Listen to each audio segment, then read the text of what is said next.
किन्नर चुड़ैल। गोरखपुर नाम का एक गांव हुआ करता था।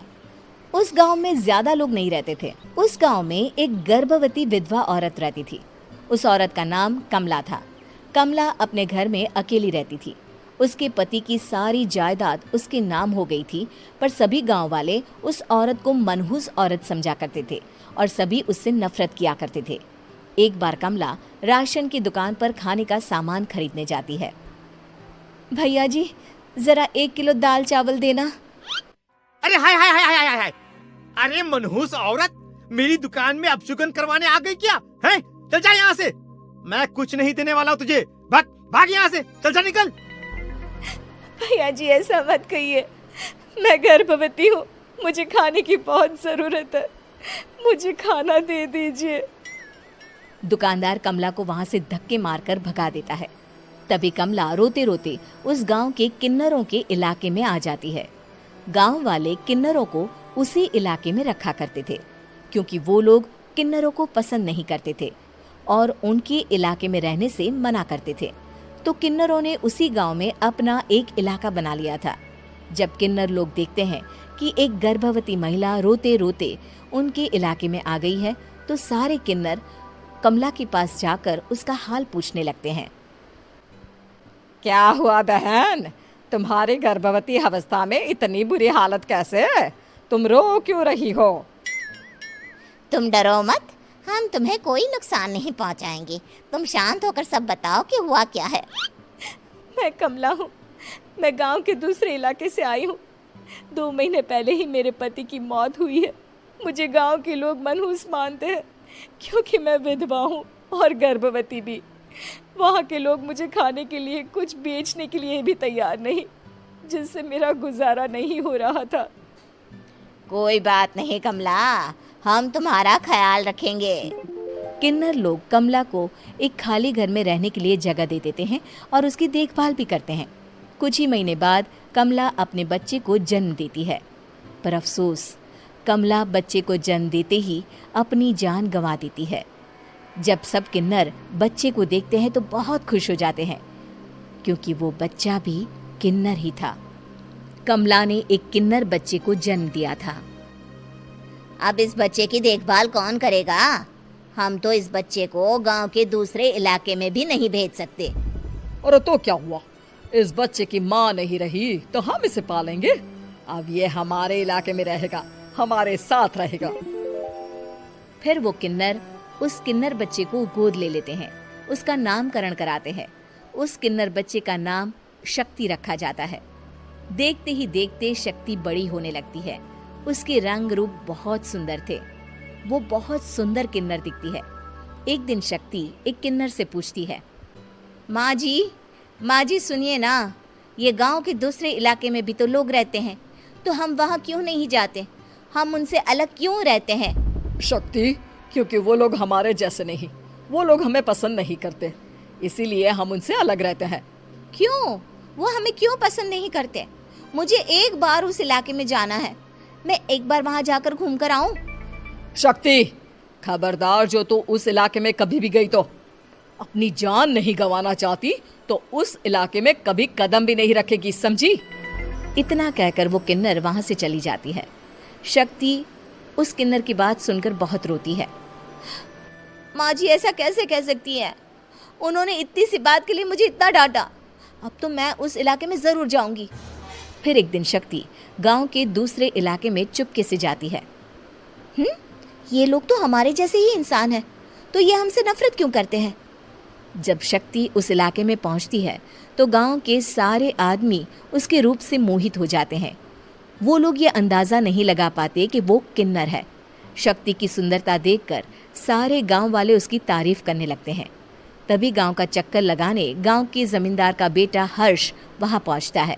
हर्ष भी दिखने में बहुत सुंदर होता है। जब हर्ष ने शक्ति को देखा तो वो भी उससे मोहित हो गया, और जब शक्ति की नज़र हर्ष पर पड़ी तो वो हर्ष को देखकर मोहित हो गई।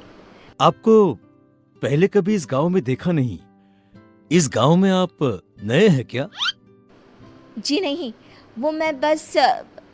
तभी शक्ति बोलते बोलते रुक जाती है और मन में सोचने लगती है, अगर मैंने इनको बता दिया कि मैं दूसरे इलाके से आई हूँ तो वो समझ जाएंगे कि मैं किन्नर हूँ, इसलिए मुझे इनसे झूठ ही बोलना पड़ेगा। शक्ति हर्ष को कहती है, जी हाँ, मैं इस गांव में नई आई हूँ, यहाँ अकेली रहती हूँ। वैसे आप कौन है? आप भी इसी गांव में रहते हैं? जी हाँ, मैं इस गांव के जमींदार का बेटा हूँ। आपको किसी भी चीज की जरूरत पड़े तो आप मुझे बता देना, मुझे अच्छा लगेगा। ऐसे ही शक्ति और हर्ष एक दूसरे से रोज मिलने लगते। वो दोनों अपने प्यार का इजहार करने एक दूसरे से मिलने जाते हैं। तभी शक्ति का पीछा करते करते एक किन्नर वहां आ जाती है। शक्ति, मैं तुमसे बहुत प्यार करता हूँ। मैं तुमसे शादी करना चाहता हूँ। क्या तुम मुझसे शादी करोगी? हाँ हर्ष, मैं तुमसे शादी करूंगी, पर मैं तुमको अपने बारे में एक सच्चाई बताना चाहती हूँ जो मैंने तुमसे छुपा कर रखी है। तभी उनके बीच में ही वो किन्नर आ जाती है। शक्ति, तेरी हिम्मत कैसे हुई ऐसा करने की? वो किन्नर शक्ति को खींचकर गांव के जमींदार के पास ले जाती है। हर्ष भी वहां शक्ति को बचाने के लिए पहुंच जाता है। जमींदार शक्ति और हर्ष के प्यार के बारे में सुनकर गुस्से में आ जाता है और शक्ति को गांव के बाहर निकालने की सजा देता है। शक्ति ये बात सहन नहीं कर पाती और कुएं में कूदकर अपनी जान दे देती है। जमींदार हर्ष की शादी गांव की एक लड़की से करवा देता है, पर हर्ष इस शादी से खुश नहीं होता। शक्ति अपना बदला लेने के लिए मरने के बाद किन्नर चुड़ैल बन जाती है। अब मैं इन गाँव वालों को नहीं छोड़ूंगी, अब इनसे मैं अपने प्यार का बदला लूंगी। किन्नर चुड़ैल गांव वालों को परेशान करना शुरू कर देती है। एक बार वो रात को गांव के खेतों में पहुंच जाती है और वहां आग लगा देती है। सारी फसल जल के राख हो जाती है। जब एक आदमी रात को उठकर देखता है कि खेत में आग लग गई है तो वो वहां पहुंच जाता है। वो देखता है कि खेतों के बीचों बीच एक किन्नर चुड़ैल खड़ी है और वहां खड़े होकर ताली बजा रही है। गांव वाला किन्नर चुड़ैल को देखकर बेहोश हो जाता है। जब सुबह उस आदमी को होश आता है तो वो सीधा जमींदार के पास जाता है। अरे जमींदार साहब, अरे वो किन्नर चुड़ैल ने मेरी सारी फसल जला दी। अब मैं क्या करूंगा? क्या होगा मेरा? जमींदार चुड़ैल किन्नर का नाम सुनते ही सब कुछ समझ जाता है। अब वो बहुत डर जाता है। उसी रात को जब जमींदार डर के मारे अपने कमरे में सो नहीं पाता, तभी वहां अचानक से किन्नर चुड़ैल आ जाती है। किन्नर चुड़ैल जोर जोर से जमींदार के आगे खड़ी होकर हंसने लगती है और ताली बजाने लगती है। जमींदार उस डरावनी किन्नर चुड़ैल को देखकर बहुत डर जाता है। तूने मेरे साथ बहुत बुरा किया, अब मैं तुझे जान से मार दूंगी। नहीं नहीं नहीं नहीं नहीं, मुझे माफ कर दो, मुझे मत मारो। मैं कभी ऐसा दोबारा नहीं करूंगा। अब तुम जो बोलोगी वही मैं करूंगा। ठीक है, मैं चाहती हूँ कि किन्नर इलाका गांव के इलाके से जुड़े और गांव का कोई भी आदमी किन्नर समाज से द्वेष ना करे, उससे नफरत ना करे, नहीं तो मैं सारे गांव को मार दूंगी। और तुम गांव में एक नया कानून बनाओ कि अगर किसी ने भी किन्नर समाज को हानि पहुंचाने की कोशिश भी करी या इनसे भेदभाव करने की भी कोशिश करी तो उनको कड़ी से कड़ी सजा मिलेगी। हाँ हाँ हाँ हाँ, मैं ऐसा ही करूंगा। तुम जो बोलोगी वो मैं करूंगा, पर मुझे जाने दो प्लीज। तब वो किन्नर चुड़ैल वहां से चली जाती है।